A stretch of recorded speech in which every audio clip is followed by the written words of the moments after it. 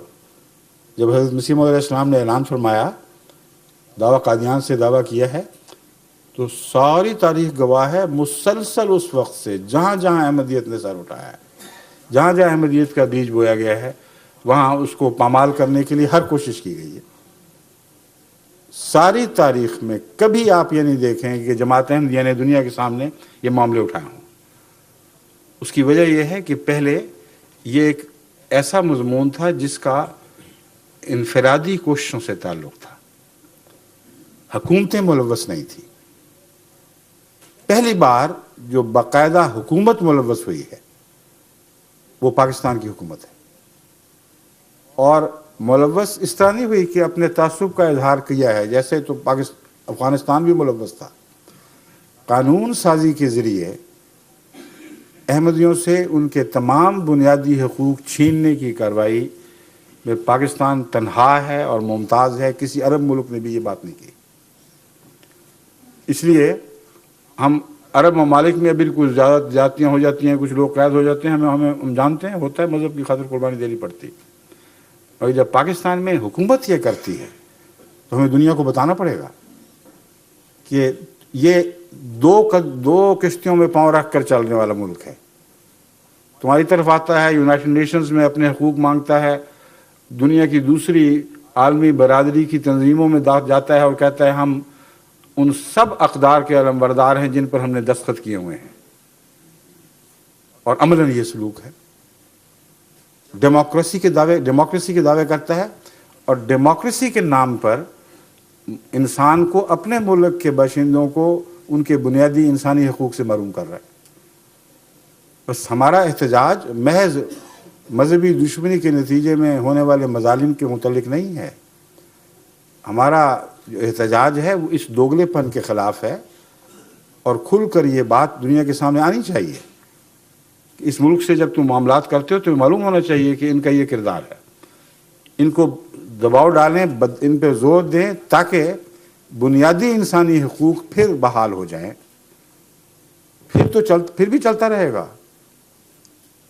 ہم نے کب امریکہ کے سامنے جا کے کہا ہے کہ فلاں آدمی بیچارے کوئی پکڑا گیا، یہ کیا گیا، وہ کیا گیا، ان کی حمایت کرو؟ میں تو اصولاً اس بات کے خلاف، میں تو ایک اصولی جنگ کا قائل ہوں.